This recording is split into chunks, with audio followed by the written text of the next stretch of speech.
This is The Corner Series, a McGuire Woods series exploring business and legal issues prevalent in today's private equity industry. Tune in with McGuire Woods partner Geoff Cockrell as he and specialists share real-world insight to help enhance your knowledge. Thank you for joining another episode of The Corner Series. I'm your host, Geoff Cockrell, a partner at McGuire Woods. Here at The Corner Series, we bring together thought leaders and deal makers at the intersection of healthcare and private equity and talk through a lot of the trends of the day, issues that healthcare companies face, and just navigating the market. I'm thrilled to be joined today by Erik Miller, who's president at MedHQ. MedHQ does a lot of important back office work for providers and health systems. Erik, maybe give a little introduction of yourself and of MedHQ before we jump into some questions.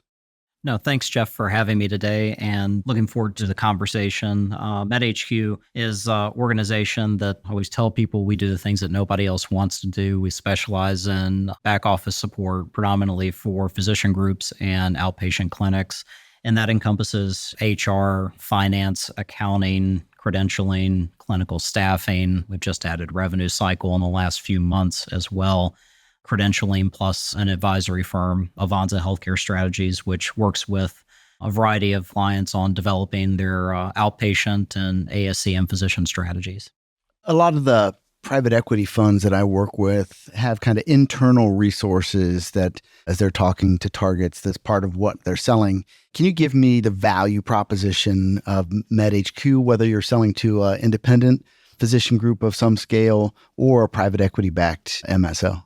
I think in both scenarios, Geoff, we bring a lot of scale and expertise in some of the more complex back office functions, whether it's an independent practice or if it's a private equity-backed venture. I always see that you've seen a lot of these deals, and I've seen a lot of these deals for the services that we provide into these businesses. Most of the time, shareholders don't make a lot of money by having great HR functions vertically integrated, particularly in the healthcare space. So we bring a lot of scale and expertise and help our clients achieve what their strategy and what their goals are while we take care of the more complex parts of the operation. What are some of the pain points of a larger practice as it relates to some of the stuff that you do? I always say it's the basics of, how do we turn the lights on every day? But it's larger physician groups, I think same as small physician groups or PPMs, but aligning your payrolls and your benefit schedules and your credentialing and tying that even together back for your finance and your accounting functions, how that relates to your payer contracts. It's just providing, scale in those areas and really helping them focus more on the strategic end of their business, not the blocking and tackling that happens in the background. One of the kind of broader pain points that I encounter with physician practices or private equity-backed management companies that are connected to physician practices is just a lot of headwinds in the form of a tight labor market. What is MedHQ's role in kind of facilitating better labor relations? Are you guys able to take some of the pressure off of those dynamics? Think about it as that we're delivering more HR at scale. We have recruiting organization as well and a VMS program for those vendor management programs, or you use industry vernacular here, but that helps them with recruiting, helps with HR onboarding. We're managing all the benefits from top to bottom, whether it's the health insurance, procuring a plan, to the more simple long-term disability, short-term disability, retirement, and just piecing those multiple vendors and multiple programs together in one scalable product.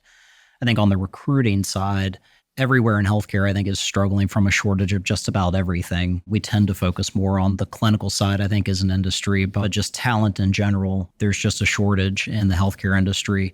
So we provide scalable solutions to those providers to help them have at least something of scale, so that if you're recruiting an OR nurse for your ASC, we can pull together a program where 20, 25 different clinical staffing agencies may be able to help recruit that individual, as opposed to that ASC standalone probably would have a hard time getting 3 or 4 to take a look at a job like that.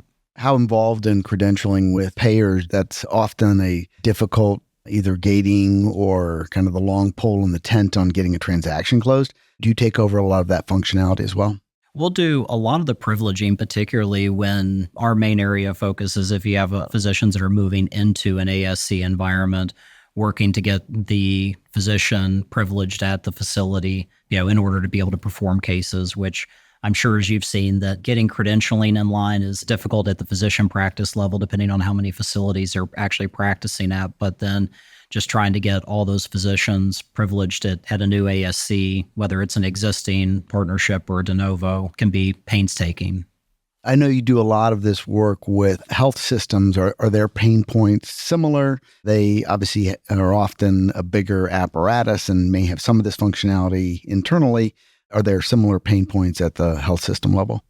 Health systems, I think you're seeing very similar challenges. Health systems, I think, tend to face sort of multiple decisions, whether it's, employed physicians or particularly in their outpatient networks.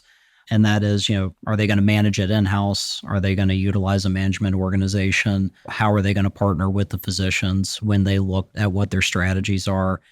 And so we work with health systems predominantly starting with our advisory firm, and they're with them on day one as they start to put those strategies together. And then we bring parties to the table that offer capabilities that we don't, such as, some will decide they want to utilize a management organization, and we'll work with them to find a management organization that's aligned with what they're looking to do. And in other cases, if they want to manage it in-house, we help support that team in the very same way and setting up all the infrastructure that's needed to support that outpatient workforce. How involved in kind of value-based contracting is MedHQ? Do you guys serve a function that can help enable value-based contracting by provider groups? That's a great question. We provide mainly administrative support functions. We have advisory services that engage on the payer contracting side and have some great experts in that area. But as an organization, we don't typically engage because we're not an owner or a manager of the facility. We don't directly engage on the payer contracting side except for just advice and counsel. And maybe give a little color of what kind of your advisory services functions are. Yeah, the advisory organization, which goes under the brand Avanta Healthcare Strategies, they're really working with physicians, PPMs, hospitals, health systems, in establishing what their ASC strategy is going to be, and then walking through the steps that are needed in order to set up a successful ambulatory surgery center strategy network. I've got great experts in that side of the house and with that business that are really engaged much more on the strategic functions of how those entities get set up. That translates over to our services side of the house as we're providing on the services side much more of the blocking and tackling day-to-day grind and supporting those businesses over the long haul.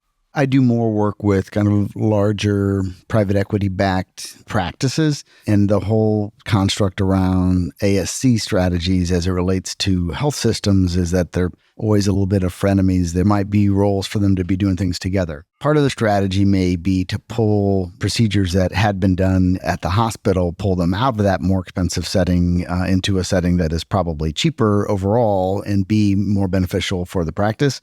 How involved in those kind of discussions from the practice side as opposed to the health system side do you get? And are there some pain points there that you encounter from an advisory perspective? Yeah, that's a great question. I think hit it spot on in terms of that some of these relationships can be more frenemy. And that is, you have in most markets, you have a hospital or a health system that says, okay, we need to get involved in the outpatient game. And in some of those markets, you already have larger physician practices or PPM roll-ups that are already in market that are looking at ASCs. And I think what your comment would be on this, Geoff, but I think, we're always trying to find ways that they can work together constructively to build a network that they're working together as opposed to working opposed to each other, in which case you end up with potentially two ASCs that are competing for patient volume that could potentially be coming out of the hospital simultaneously. It's a balancing act, but I think we're always trying to find ways that we can keep everybody engaged and working in the same direction in partnership with one another. And sometimes that will be pulling procedures out of the health system. And it's an interesting dynamic kind of in the current environment. There's lots of scrutiny around larger practices' ability to extract higher rates and concern that that is a drag on the entire system. But I find that calculus is often kind of superficial and while a larger practice may be able to get higher ASC reimbursement than either a smaller practice, or maybe they're partnering with a national ASC chain, that may look like a cash grab, but in reality, the alternative would have been to just do all of those procedures in the hospital, which would have been probably the most expensive setting to have done anything at, and that sometimes those higher rates that a larger practice can get are the vehicle that enables the development of an ASC that is the catalyst to moving the procedure to a lower cost of care setting. So the whole analysis of what is the benefit of some of these larger practices can be a little bit more nuanced than it might appear on the surface. Yeah, I think one of the areas that you really see that is particularly in orthopedics. There's been a lot of statistics published in the ortho space. Is you may be able to see the top line revenue shifting from inpatient to outpatient, but the profitability of most orthopedic procedures that are moving into an ASC, it's much more profitable in the ASC than it is inpatient. And so on the one side, you potentially could have a hospital looking at, say, well, gee, I've got revenue going out the door. But if you're partnering in an ASC, profit margin and your bottom line are actually going to be better by those cases moving. Both more profitable to both the health system and the practice in that partnership, and also potentially lower cost overall, which given the primary aims of kind of the entire health system, that can still be, even though it's going to be higher reimbursement in the hands of the practice, it might be lower overall cost. It can just be more complex. Yeah, absolutely. One thing that was interesting, it's outside of our advisory, that we saw, one of the member of our advisory teams received a notice from their insurance company that they had a procedure that was up and coming, and there was encouragement from the payer to actually research having this procedure done at an ambulatory surgery center, which was the first time that any of us had seen that on a marketing piece that was sent somebody's home. Very interesting to see. It's hard to see that sort of lever as being the best way to move where things are going to be taking place. But I suppose anything that can move things to a better cost is worth looking at. Yeah, a lot of different strategies being thrown at the wall these days, I think, to get things into lower cost settings. Are you encountering some of the headwinds that some of the provider consolidation is encountering, whether it's caused by kind of tighter labor markets, caused by higher interest rates, caused by antitrust pressure? Does some of the headwinds around kind of upmarket consolidation translate into kind of your arena as well, or are you somewhat immune from that?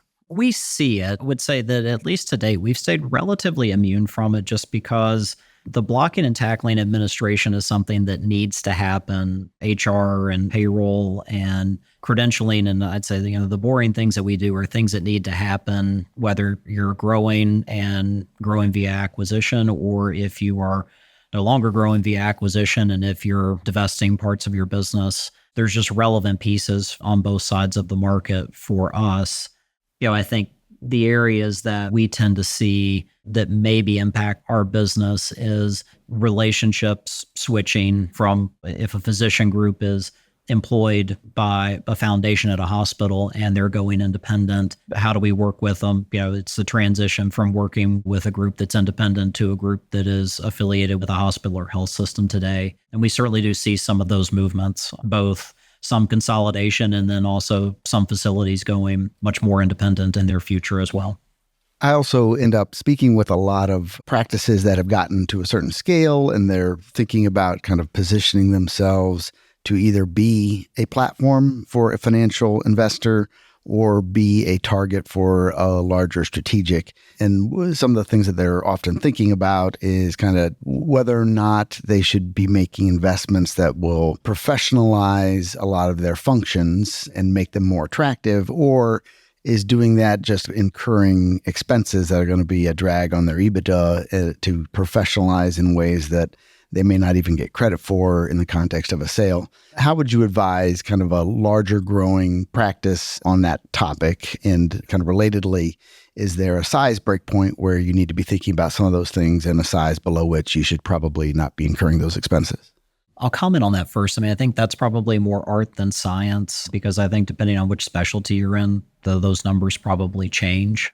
One of the things that, and I'm sure, Geoff, you've seen this in the PPM market, is that I think for those groups that are looking to position themselves for a sale, I would say is that having good processes in place and good, whether it's policies, procedures, processes, your back office, I think having it function well is important. I think making strategic investments, unless you're going to be an anchor investment for a new PPM, private equity-backed PPM, I think a lot of those organizations have playbooks in place. So I think dollars invested in building a more solid foundation are things that probably in the long run end up being unplugged anyway. I think looking more at the strategic end of what's the strategic value of my practice, what corner of the market do I occupy? Why is that strategic? I think are the conversations that would tend to encourage people to think more about than think about your infrastructure investments.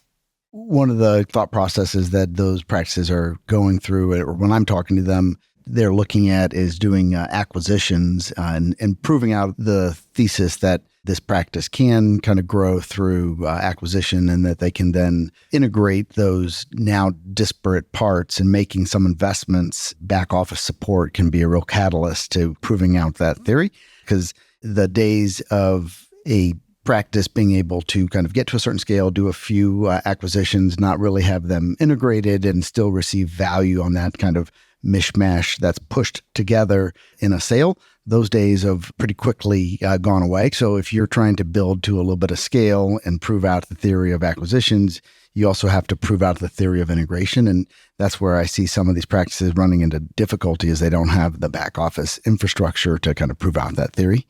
Yeah, from that angle, we do see that a lot of those functions for us are just really plug and play functions. And so when we work with clients, it's, why try to recreate the scale that we already have? And I think the value prop of just being able to make that turnkey. Now, that doesn't mean, we have a lot of scale in things like payroll, but obviously switching schedules and different pay programs inside physician groups make even the simplest functions sometimes a little bit more complicated. But I think providing that on a turnkey basis, I think adds a lot of value to groups that are in that particular area.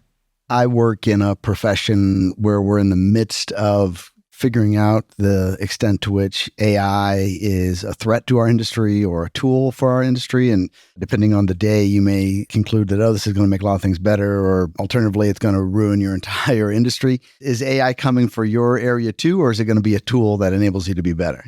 I think we see AI as a tool that's going to enable us to be better. I think AI, it is on the surface, I think, a big subject, and you're seeing more and more of it just from an application perspective.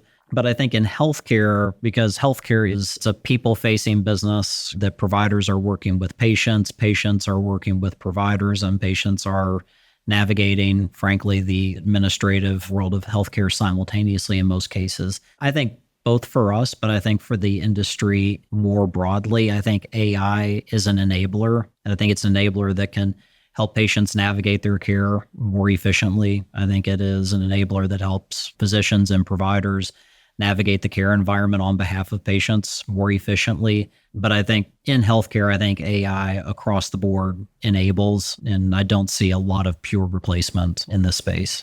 Erik, I think we could talk for quite a while, but let's call it an end there. I really appreciate you joining me. This has been a ton of fun. Great. Thank you so much, Geoff. Thank you for joining us on this installment of the Corner Series. To learn more about today's discussion, please email host Geoff Cockrell at gcockrell@mcguirewoods.com. We look forward to hearing from you. This series was recorded and is being made available by McGuire Woods for informational purposes only. By accessing this series, you acknowledge that McGuire Woods makes no warranty, guarantee, or representation as to the accuracy or sufficiency of the information featured in this installment. The views, information, or opinions expressed are solely those of the individuals involved and do not necessarily reflect those of McGuire Woods. This series should not be used as a substitute for competent legal advice from a licensed professional attorney in your state and should not be construed as an offer to make or consider any investment or course of action.